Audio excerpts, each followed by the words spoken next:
Kembali lagi dengan saya Juni Ardiansah. Saya di sini sebagai masyarakat biasa, ya dimana ingin menyampaikan sedikit keluh kesah. Ini bukan pendapat dari siapa-siapa, ini memang keluh kesah dari diri saya sendiri terkait dengan banyak sekali kasus-kasus yang ada di Indonesia ini. Tetapi teman-teman sadar gak sih kalau kasus sekarang itu yang disorotin terus sama media sosial itu tentang kasus FPI lah, Habib Rizik, FPI Habib Rizik. Teman-teman sadar gak sih ada satu kasus yang hilang, tidak disoroti lagi, yaitu kasus korupsi bansos. Karena itu terlalu zolim, sezolim-zolimnya mereka telah berani memakan uang rakyat, sedangkan rakyat di rumah ada yang kelaparan. Kalau mereka melihat kondisi di rumah mereka, banyak mereka yang menangis kelaparan, hilang pekerjaan, terus di PHK. Apakah mereka nggak ada rasa empati atau bila kasihan terhadap masyarakat? Sedangkan kita dihebohkan dengan kasus-kasus yang sekarang yang lagi viral itu FPI, penangkapan Habib Rizik. Sedangkan kasus-kasus yang berat jarang disorotin.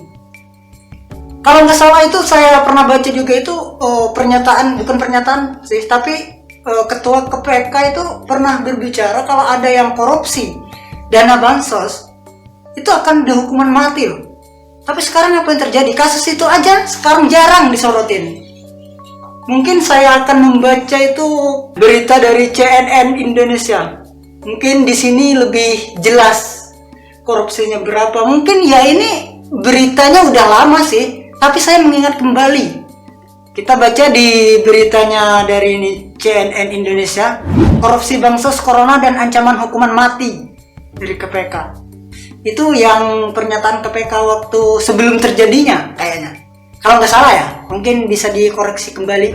Jakarta, CNN Indonesia, Menteri Sosial yang bernama Juliari Batubara telah ditetapkan sebagai tersangka oleh Komisi Pemberantasan Korupsi yang disingkat KPK terkait kasus dugaan korupsi, pengadaan bantuan sosial bansos, penanganan COVID-19. Status tersangka Juliari ini turut menjerat pejabat Kemensos dan sejumlah pihak yang menjadi pemberi suap. Perkara ini berawal dari pengadaan bansos penanganan COVID-19 berupa paket sembako di Kemensos RI tahun 2020 dengan nilai sekitar Rp 5,9 triliun. Adapun total kontrak sebanyak 272 kontrak dan dilaksanakan 2 periode. Juliari lalu menunjuk Metius Joko Santoso MJS dan Adi Wahyono AU sebagai pejabat pembuat komitmen PPK dalam pelaksanaan proyek tersebut dengan cara menunjukkan langsung para rekanan. KPK mengungkap pada kesempatan fee dari tiap-tiap paket pekerjaan yang disetorkan para rekanan kepada Kemensos melalui Metius. Mensos buka suara usai jadi tersangka korupsi bansos COVID. Untuk fee tiap paket bansos disepakati sebesar 10.000 per paket sembako dari nilai Rp 300.000 per paket bansos yang akan diterima Juliari. Pada bulan Mei hingga November, Metius dan Adi kemudian membuat kontrak pekerjaan dengan beberapa supplier sebagai rekanan, yang diantaranya Ardian, AIM, Hari Sidabu, HS, dan juga PT Raja Wali Para Indonesia RPI yang diduga milik Metius. Penunjukan PT RPI sebagai salah satu rekanan tersebut diduga diketahui JPB Juliari Peter Batubara dan disetujui oleh AU Adi Wahyono, ucap Ketua KPK Firly Huri dalam konferensi pers 6 Desember lalu. Pada pelaksanaan paket bansos sembako periode pertama, diduga diterima fee sebesar Rp 12 miliar yang pembagiannya diberikan secara tunai oleh Matius kepada Juliari melalui Adi dengan nilai sekitar Rp 8,2 miliar. Pemberian uang tersebut selanjutnya dikelola oleh Eko dan SN Selvie N yang merupakan orang kepercayaan Juliari sekaligus sekretaris di Kemensos untuk digunakan membayar sebagai berbagai keperluan pribadi Juliari. SN juga ditetapkan sebagai tersangka dalam kasus ini. Sementara untuk periode kedua, pelaksanaan paket bansos sembako terkumpul uang fee dari bulan Oktober Desember 2020 sejumlah sekitar Rp 8,8 miliar yang juga diduga-duga akan dipergunakan untuk keperluan Juliari. Selain Juliari, 4 orang lainnya menjadi tersangka, yakni Matius, Adi sebagai penerima dan Ardian serta Hari sebagai pemberi.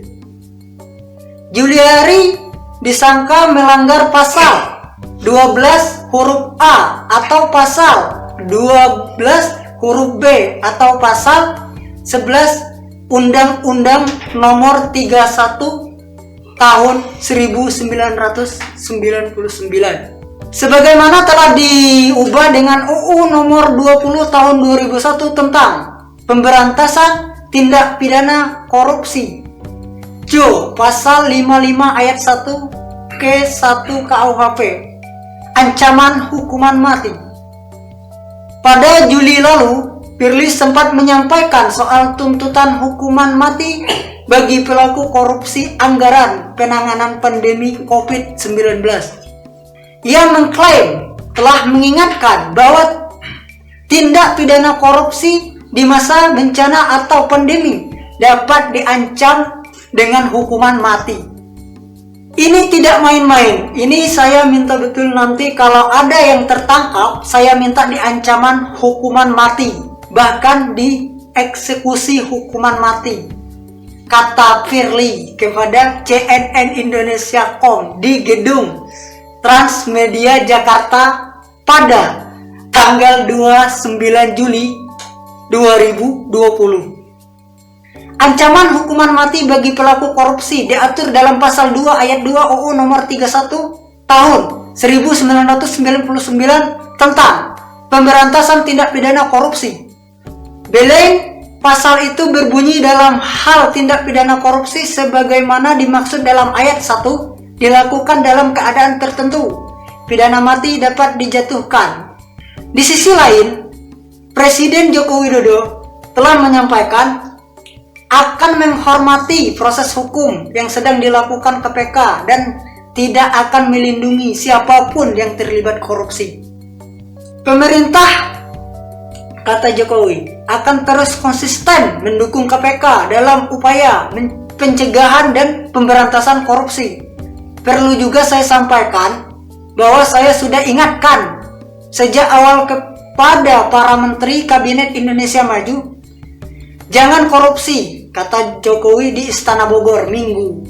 Jokowi juga menegaskan kepada seluruh pejabat negara untuk tidak menggunakan dana APBN maupun APBD provinsi, kabupaten, dan kota secara serampangan.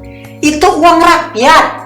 Apalagi ini terkait dengan bansos, bantuan sosial dalam rangka penanganan COVID-19 dan pemulihan ekonomi nasional. Bansos itu sangat dibutuhkan untuk rakyat, kata Pak Jokowi. Jadi di sini Presiden Jokowi sudah menjelaskan, sudah mengingatkan juga kepada menteri supaya tidak ada yang korupsi. Tapi kenapa mereka terlalu berani? Apakah pintu hati mereka itu udah tertutup? Berani dia memakan uang rakyat, melihat rakyat sengsara. Apa enggak kasihan? Tapi sekarang kasus kasus korupsi bansos ini sangat jarang disorotin sekarang. Ada apakah dengan kasus ini? Kita udah capek-capek di rumah menaatkan peraturan protokol kesehatan yang namanya masker. Mungkin masker ini sebagai alat kaum milenial untuk menambah ketampanan, bukan membuat untuk kesehatan atau menghilangnya virus COVID di tubuh kita. Terkait dengan kasus ini kan korupsi yang besar banget, terus ada berapa ribu masyarakat yang menderita. Saya tidak membenci atau mengatakan dia itu berdosa atau apa, tapi perilaku dia itu menunjukkan bahwa saya itu sangat-sangat salah. Terkait dengan ini juga yang namanya social distancing, itu ada nggak sih? Kalau pendapat saya, karena saya udah pernah juga turun ke lapangan atau bermain sama kawan-kawan, ya tetap pakai masker, di depannya tetap ditaruh air untuk membasuh tangan atau mencuci tangan. Tetapi ketika kita sudah di dalam tempat hiburan atau tempat bermain, itu tidak ada yang namanya social distancing. Apakah mereka membayar pajaknya sangat besar? Sedangkan masjid-masjid aja yang sholat itu social distancing loh. Oh ya, mungkin masjid tidak membayar pajak. Mungkin sebatas itu ya. Kalau ada kata-kata yang salah, mungkin bisa dimaafkan oleh teman-teman atau dari pihak manapun. Saya di sini bukan orang yang paling benar. Saya orang yang salah juga. Tapi saya tetap harus menyampaikan suara hati saya sendiri, bukan dari siapa-siapa, tapi ini yang aku rasakan, yang aku temui, yang namanya social distancing. Bagi yang tidak membayar pajak, itu social distancing. Tapi kalau pajaknya besar, kayak diskotik, kan pajaknya besar tuh, itu nggak apa-apa. Sekarang mau joget-joget aja, asal pakai masker aja. Ya mungkin sekian. Apabila ada yang kata-kata yang kurang enak, maklum, mohon dimaafkan. Assalamualaikum warahmatullahi wabarakatuh.